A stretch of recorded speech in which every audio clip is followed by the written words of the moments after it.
ادخل جوه الجامعه يا عم رايح فين؟ احنا هنمشي الجو وبعد كده نخش الجامعه. يا عم هو الجامعه دي بتاع مين؟ يا عم لو جاتك سجاير يا عم يا عم ادخل شارب خمره وسجاير وريحته. يا عم هو ادخل الجامعه ده جمالك انت ادخل. تعالى بس ادخل يعني اخش وشارب خمره كده جمالك انت يا عم انت تشتري بقى شراب ولا تشتري بقى اعمل وانت يا عم هتجيب الفلوس يا عم هتجيب الفلوس الله يغفر جميعا. يا عم ولا بيتكم ولا شاشه جمالك انت ولا الشيخ هيقول على المفازون يا عم ولا اي لا انا اعمل قاعده اعملها عالي صوت يا عم قدامي على جمالك انت ولو شارب الخمر. اقعد هنا يا شيخ قاعد استنى الراجل تعالى بس شفت بقى ايدك 3 مرات. لا ايدك 3 مرات 3 مرات بعد كده ممكن 3 مرات مضمضه.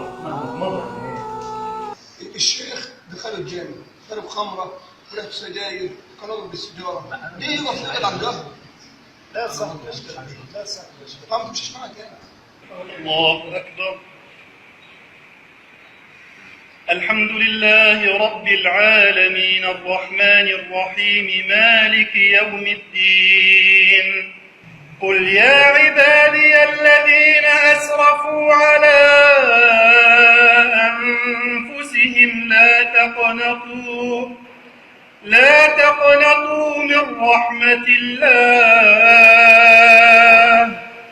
إن الله يغفر الذنوب جميعا إنه هو الغفور الرحيم. الله أكبر.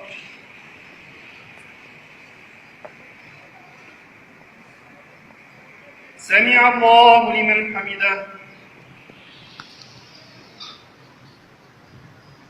الله أكبر.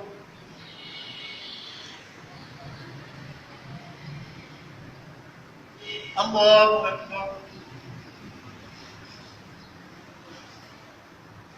الله أكبر.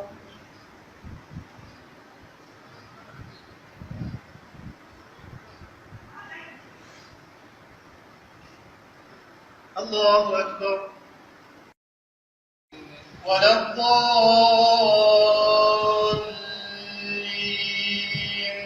آمين. إنه كان توابا. الله أكبر. السلام عليكم ورحمة الله.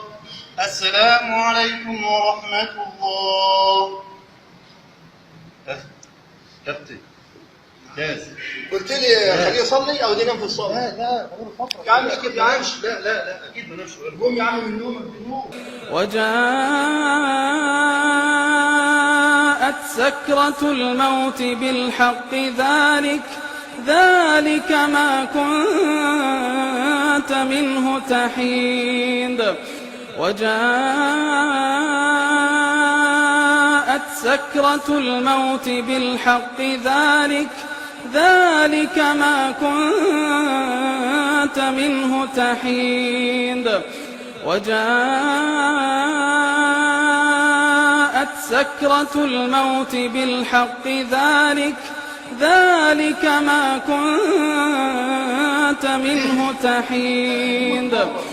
كده الله سبحانه وتعالى يعني الإنسان هتأتيه المنية في أي مكان وكان هيموت بره، ولكن الله سبحانه وتعالى عندما أراد له بالخير